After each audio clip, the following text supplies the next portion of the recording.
Bonjour à tous, nous commençons aujourd'hui la 4e Mishnah du 6e Pérek, Mishnah Dalet.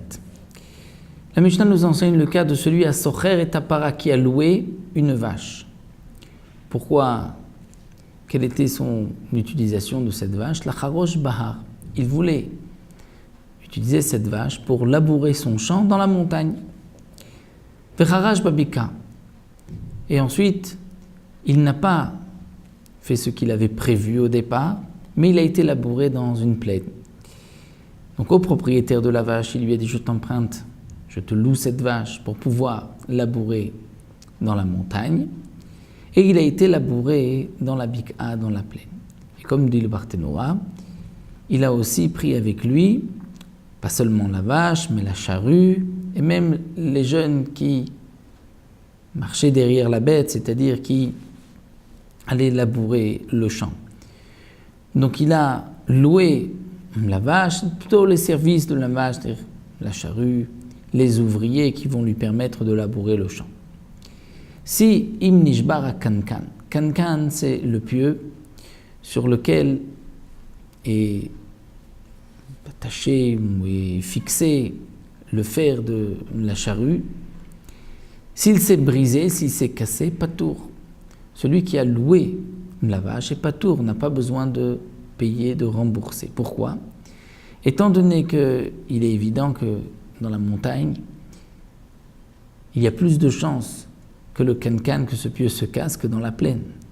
Donc puisqu'il avait dit au propriétaire: je loue cette vache pour aller labourer dans la montagne, il y avait déjà plus de chances que le cancan, ce pieu, se brise. Donc même s'il a été dans la Bika et qu'il n'a pas fait ce qu'il avait prévu, ce n'était pas l'accord qu'ils avaient entre eux, mais si le cancan s'est cassé, le propriétaire ne peut pas dire: il s'est cassé parce que tu as été dans la plaine.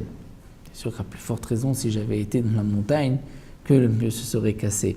Donc c'est pour cela qu'il est patour. Mais inversement, s'il avait dit Babika, dire au départ il avait loué la vache dans l'intention d'aller labourer un champ dans une plaine.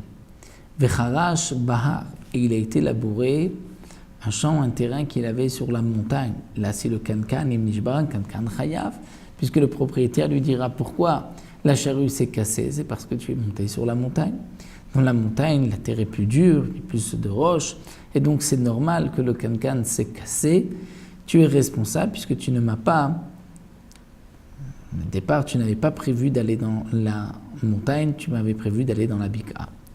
De même, si quelqu'un a loué le service d'une vache pour que la vache puisse, comme c'était l'habitude à l'époque, écraser la récolte, c'est ainsi qu'on séparait le grain de l'ivraie, c'est-à-dire la disha, où l'écorce, une peau du blé, allait se détacher du grain, et ainsi on séparait le grain de son écorce, de son épi. Donc si la vache a été prise, a été louée, la douche pour écraser des kitnit. Donc non pas de la récolte, mais des kitnit. Kitnit, c'est toutes des petits pois, des fèves.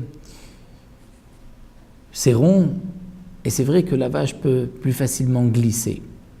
Celui qui a loué la vache, en fin de compte, Vedash Batvoa, il a préféré donner comme travail à cette vache d'écraser, de faire la disha de la récolte du blé. Eh bien, pas tour. Même si la vache a glissé, donc il y a eu un dommage qui a été causé, celui qui a loué la vache est pas tour, puisqu'il dira au propriétaire: ce n'est pas de ma faute, ce n'est pas parce que j'ai changé, ce n'est pas parce que j'ai fait écraser la récolte, parce qu'à plus forte raison, si j'avais laissé, comme j'avais prévu auparavant, j'avais laissé la vache écraser des petits pois ou des fèves, elle avait plus de chances de glisser, de tomber et de s'endommager.